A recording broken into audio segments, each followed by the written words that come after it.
Welcome to Bob Cargill's Marketing Show, a ridiculously awesome podcast bursting with insightful commentaries and intriguing conversations on the topics and issues that are on the minds of marketers, advertisers, social media, and PR professionals today. Hey, everybody, this is Bob Cargill from Bob Cargill's Marketing Show, episode 138.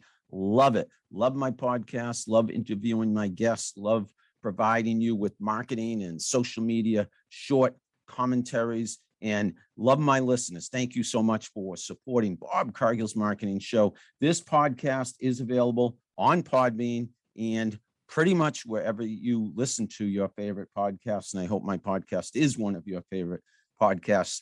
And I also share it on YouTube. We record on Zoom, and I share it on YouTube in its entirety, and then sometimes some snippets on social media. Where pretty much wherever you can find me, you will find my podcast, and you will also find my guests.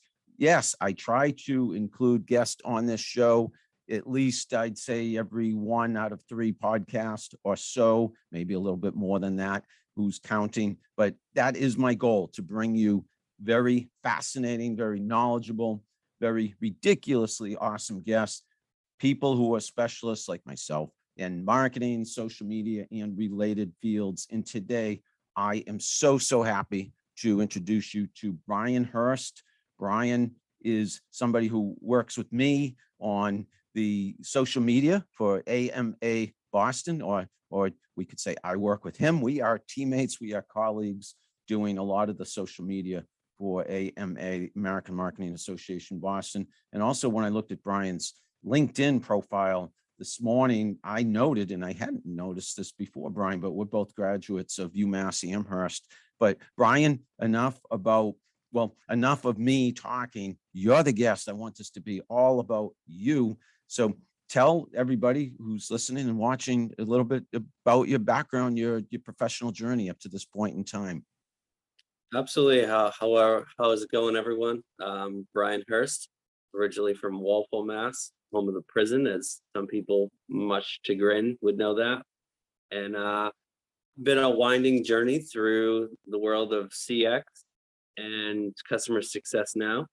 But I will start at when I worked at Hockey TV in Needham, Massachusetts, next to that locally famous shop Gianni's, and covered some customer service aspects with streamers watching their favorite son or daughter on the ice, and helped with some marketing activities, creating content for the Twitter account for different highlights of favorite goals or a goal save, things like that.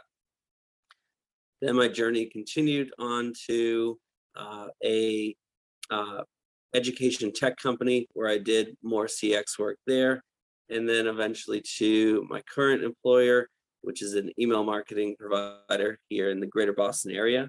And my day-to-day tends to be where I look for customer trends and see where the gaps are. Is there something we could be doing better? Is there something that they need from us that they haven't gotten? So it's a whole bunch of conversations to see where those opportunities lie. Brian, whenever I have guests on this show, I always tell them, or if I don't tell them, I certainly always realize how much I learn about them. Because when you're doing a podcast, you're listening intently to what the other person says, so you can respond intelligently and with an informed opinion or reply, if you will. And looking at your background, listening to you talk, I say to myself, wow, we have so much in common. You mentioned Walpole. I think you know, or if you don't, you do now, that I grew up in Franklin, so not too far away from each other. But I, grew up a long time ago, long before you. But I used to drive by that I think it's Cedar Junction in Walpole, and then there's a minimum security in Norfolk too, right near there. Yes. Yep. And I was just in Franklin the other day, getting some food from the Rome.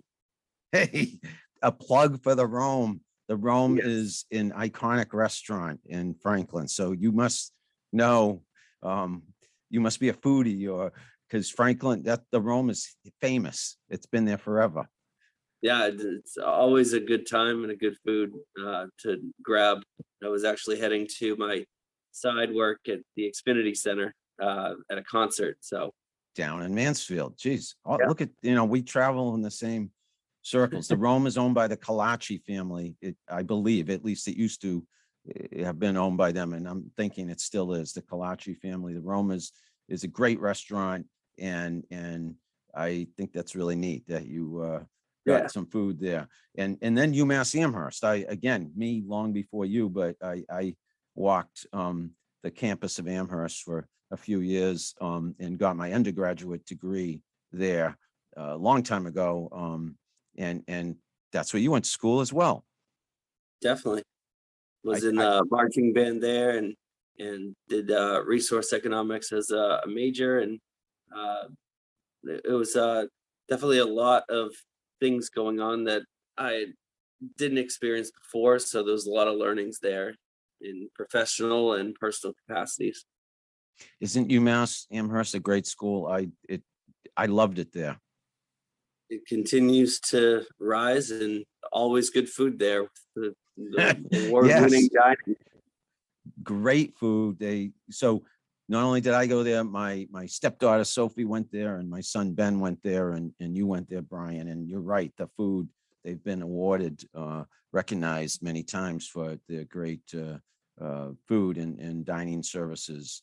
And yeah, there was so much variety there. It was like a mini city when I went there, and I really learned a lot and grew up a lot and developed my interests in communications and media, and then went into marketing after my experience at Brooklyn College, where I got my master's degree. But tell me, if you will, did UMass, did your educational journey, if you will, how did that inspire you to get into what you're doing now as a professional? Did you take any marketing courses? Did you do any Uh, communications related activities? I took one marketing course, but I think where my inspiration of kind of pushing myself into the marketing world is kind of what I think you're going to be talking about later in the discussion is how has the pandemic changed? And I think it comes from that customer centricity where historically, and you can kind of echo this, marketing has been a kind of top of funnel involvement, but now it's becoming more mid funnel. So you're engaging with folks on a one-to-one basis or a 1-to-5 basis. It's very much more experience oriented. So specifically at UMass, did you study that, or how did So you? I studied economics with a pursuit of something sports related, and I got a lot of experience with like live events through the marching band. Ah, fascinating. So I agree with you in terms of how marketing has changed. And again, I've been around a lot longer than you, so I've seen many more changes. And I could talk, high level as well as granular. You're making a really good point. When social media came around, let's say 15 to 20 years ago, 15 years or so ago, I embraced it early on, started my blog in 2004, and I started talking with my fellow marketers about, hey, there's something going on here. There's a phenomenon, called blogging, and then, obviously, videos on YouTube and Twitter came around, and podcasting, et cetera, et cetera. We are able as marketers to talk to an audience and engage with them and earn their trust. And isn't that what marketing, especially direct marketing, which I was specializing in, isn't that what it's all about? And today, more than ever, the relationship building is a big part of marketing. Would you agree? Oh, absolutely. I mean, if you're kind of on the fence, especially as it's not uncommon to compare 2 or 3 brands for the same function, that customer experience might be your pivot into that person deciding, let's go with your brand over another. because it's all going to be the same kind of price and promotion type structure, but that experience might put you over the top. Yeah, the customer experience, the relationship, the trust you have in a brand or business, products, services can, like you said, make a difference between success and failure, correct? Yeah, and if you're kind of down to the wire, maybe your boss says we got to make a decision and let's go with A, B, or C company. You might remember, oh, Steve was the best at treating me the way I expected to be treated, and I'm going to go with Steve because I like doing business with people. Such a fantastic point. It sounds simple, but it's much more complicated than that. It's much more time consuming than that. And frankly, not every business gets it, if you will. A lot of businesses are still, as you and I know, behind the times in terms of not embracing social media, not understanding how important building a relationship with your prospects and customers is, and how much of a difference that can make, whether or not you embrace social media and relate to your audience, how much of a difference that can make between success and failure. Oh, for sure. So tell me, if you will, are there any companies, I know you work for one, but there are many others. I think there are some others, whether many others is a question, I suppose, out there who do get it, who are doing really well, who you could cite and maybe talk about for a minute or two, that I understand the importance of the customer experience and the importance of being social on social media. Yeah, I'll give you two. One large corporation and one startup mold, if you will. The large, it's got to be Southwest. I mean, they're very responsive. They know that their content is timely. It's someone's flight. It might be in 2 hours, 3 hours. So they jump to the bit at helping through challenges, and not just the canned response. If someone is like, my flight's delayed and I'm trying to get to the wedding, something like that, they'll make it personable to say something about the wedding as an broad example, not specific, but they'll definitely cater to that too as much as they can in a scaled environment. The other one is someone we've been interacting jointly, Bob, is lately. They definitely have that crowd mentality of empowering their employees to join in the conversation, which only helps the brand's message touch more people than it would just by itself on an island. Two fantastic examples. Southwest Airlines, not even a question. Everybody knows of them, whether you have fly, travel much or not. You've seen them in the news and know their reputation for great customer service and the fact that they embrace social media. Lately, not necessarily a well-known brand, but extremely well-known to you and me, Brian, as you mentioned. Lately is amazing in how, like you said, they embrace social media and employee advocacy, in that they have employees, a team who, from what I can see, are very active on social media and very supportive, very engaging. And what I have seen is, if they are mentioned, it seems there's a team of employees that genuinely, authentically, sincerely engage with the people who are talking about them, without being salesy, absolutely without being annoying, quite the contrary, being friendly, like I said, supportive, to the point where you get to know them. And the more you get to know somebody, when it comes time to doing business, when that moment arises, you're going to think of them first and likely do business with them. So kudos to lately, and thanks for mentioning them, Brian.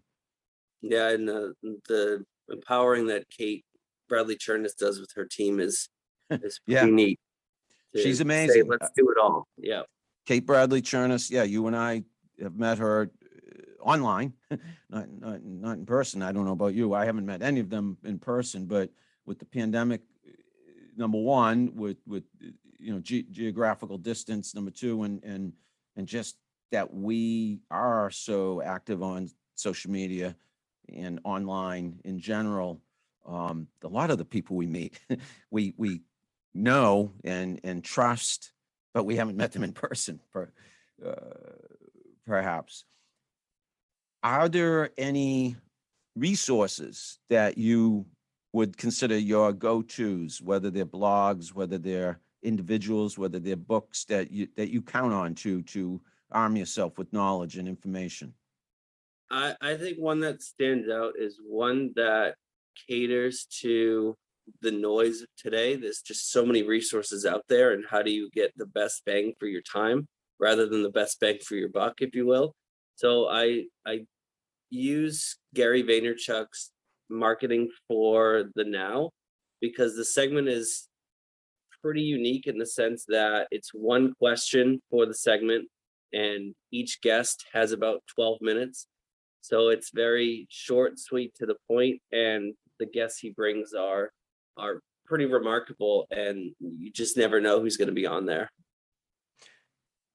Garyvee, if people don't know about him, I'd be surprised. But if they don't, look him up, listen to him, watch him. Once you start following him, you'll say, wow, this man is amazing, one of a kind, and a mentor and influencer and inspiration to so many people. So great example, great role model for anybody who wants to be successful, not just in social media and marketing, but business in general. So we've gone through and still are, sadly, a tough time with the pandemic, and it's sad and for so many whose lives have been lost because of the pandemic, because of COVID, and it's changed so many things, including how we interact with others, how we do business, et cetera. Any comment on that, Brian? What have you seen in terms of how the pandemic has affected business, how the pandemic has affected marketing, et cetera? I mean, to expand on the prior point of the customer centricity, I think it's kind of a big transition all at once to say, now you have all these tech tools, and now you have to be more customer friendly at the same time. So it's like being pulled in both directions. And at the same time, those tech tools allow for a global audience. And I think there's a misconception, oh, great, now we can just market the world and we'll have a huge brand and everything will be great. And that's it. But at the same time, I think you try not to reach for the stars while trying to be realistic. You can obviously aim for large goals, but let's just say a small business here in Massachusetts, if they're maybe selling shoes to compete with larger brands, you may not need to target the global audience necessarily, but it may come organically, and then you can see where those markets are. Maybe there's a tie to Ireland and your family was Irish descent. You may have a small pocket of Ireland fans and consumers. So then okay, maybe we don't need to go global, but we can target Ireland because there seems to be a pull there. I was just going to say, similarly, when I was in Nashville, Tennessee living, there was a band called Daddy Issues, and ironic name, and their following was largely in Asia because there just seemed to be a resonance there with the Asian population. So they were much bigger overseas than they were in their local community. So technology, the internet, social media makes the world, if you will, smaller, and we can reach a broader audience, and who knows who we might form mutually beneficial relationships with. Absolutely. And the pandemic has accelerated that to a degree because we have become more reliant on online activities.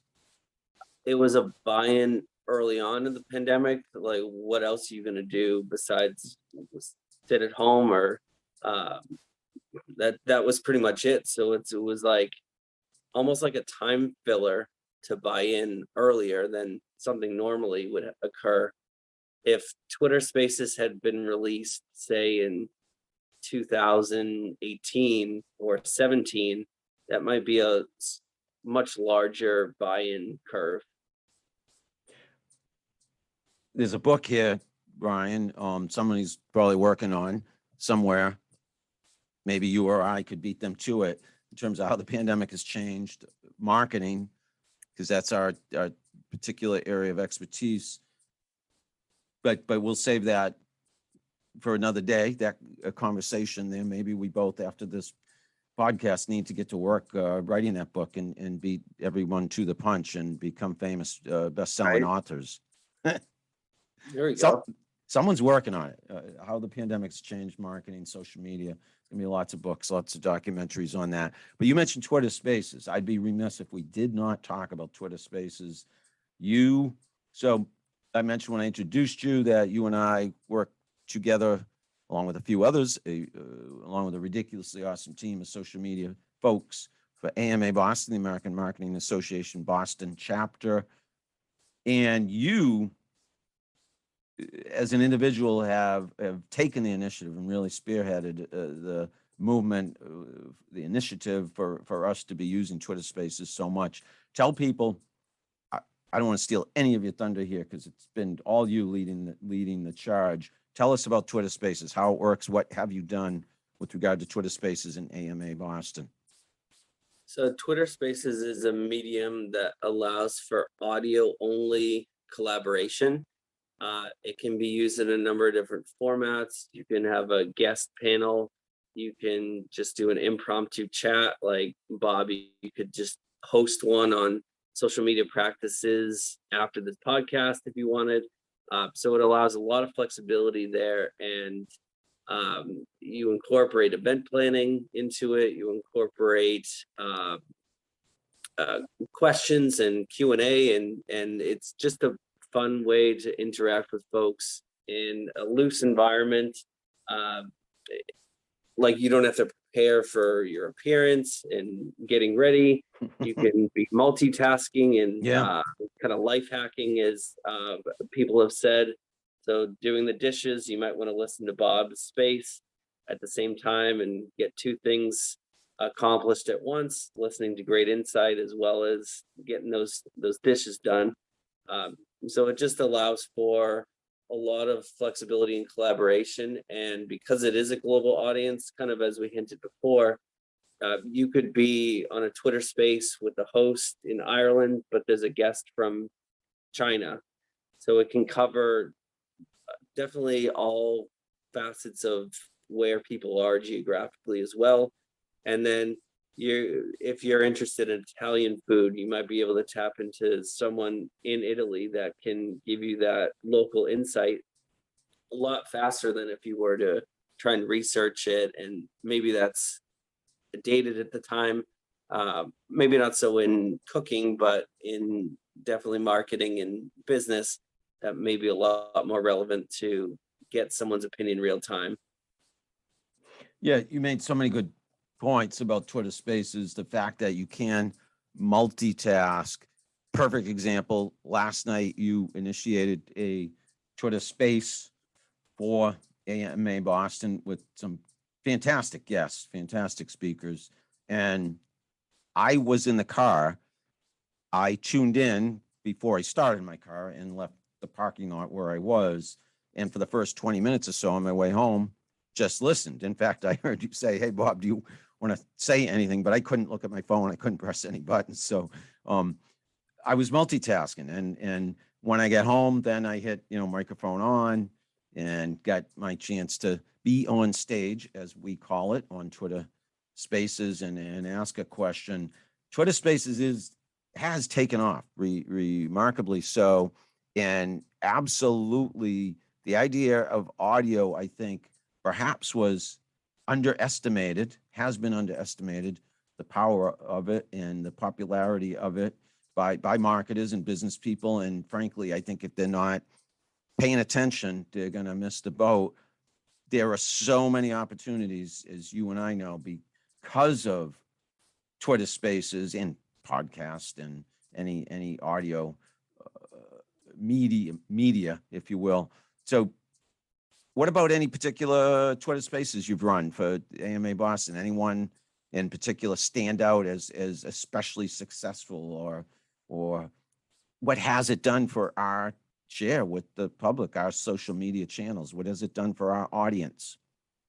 I'm gonna take a page out of Tom Brady's book. Wish he was still in New England, but with Twitter Spaces, it's almost like the next one is the most impactful. Just because the possibilities are endless. You never know what guests you're going to attract. And AMA Boston, were jointly hosting a Twitter space with Rand Fishkin of the SEO world and his new venture Spark Toro. So I think moving to the next one is going to be the way I look at it. Do you anticipate that?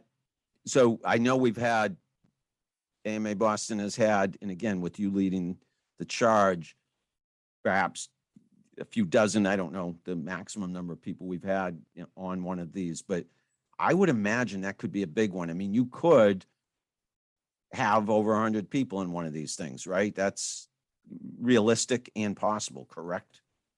Yeah, a lot of factors with everything in marketing, timing and what's going on in the world. And last night I was definitely respectful of football fans wanting to jump off and get the game on and have some beer and wings. So definitely be aware of what's going on, and you may not be able to plug into everything, but just as much as you can to know where your best value is. So that one, realistically, I could see 50 to 100 people as a rough estimate, just because of his following and his work with his prior company Moz, and just his influence on the space in general. When is that, Brian, and how could people join in on that Twitter space with Rand Fishkin? So it's going to be October 6th at 3 p.m. Eastern and 12 Pacific time for folks in the West Coast, where his core market is as well. And they can join via the link that we can share mutually as well. And that will be accessible for link next week. Fantastic. To save it to calendar. Quick segue. And what's up, Brian? As a reminder, you can set a notification. Yes, which is so Twitter will notify you. Which is a feature that Twitter Spaces comes with, which I like. You set the reminder and it reminds you. Twitter Spaces is phenomenal, and thank you, Brian, for talking about it and also leading the charge, like I said, with Twitter Spaces on behalf of AMA Boston. As we wind down, I just want to ask you a quick open-ended question. Future of work, future of social media, future period of the world. What any thoughts on what's coming down the pike for all of us?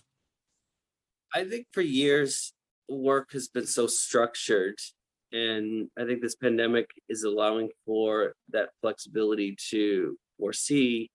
And I always thought, even just in general, markets were expanding, so you would need to have folks ready and available for your California customers. So maybe shift down some of your employees and help with our traffic issues that we have in Boston historically.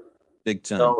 So that flexibility, I think, allows employers to reevaluate, and a lot have done already, that just because maybe someone's not there right at 9 a.m., is that really going to impact the work that they do? Can they come in at 10, or can they start at 9 and break it up? And I just think the possibilities are endless. Just similarly with Twitter Spaces, to jump back, it really allows even artists to have a venue in their pocket. So it's going to be interesting to see how that evolves as well. Yeah, everything's more ideally more fluid, more flexible, number one, it works for people, more people, because it's giving people freedom of choice, and not everyone works the same and is as productive under the same rules, if you will, and guidelines and parameters. And it's also smart for the environment, smart for business, smart for mental health, frankly. Employers, I believe strongly, should be, and I think you were hinting a similar thought, it behooves them to be a little bit more open-minded about where we work, how we work, when we work, and perhaps more work will be getting done and more better work will be getting done, and everyone will be happier too. What could be more important than that? Definitely. Brian, how can people contact you if they would like to reach out to you directly? How active are you on social media? Do you want to plug any of your social media handles, etc.? Probably the easiest way is Twitter. So it's Brian, BrianHurst 01. LinkedIn, alternatively as well, Brian Hurst in the Boston area. And I'd be happy to chat more, whatever you like. Brian, you've been an awesome guest, a ridiculously awesome guest. I appreciate your time so much. Thanks, Bob. Thanks for having me. Hey, everybody who's watching, listening, that is Brian Hurst. Do look him up. Do connect with him. He is a fountain of knowledge, ton of information and insights does he have to share with you about marketing, social media, business in general, sports. I know you know sports quite well, very well. This has been episode 138, Bob Cargill's Marketing Show. Today is Friday, September 17. You'll probably be watching this, listening to this sometime next week, sometime the week of September 20th. I'll put it up on YouTube.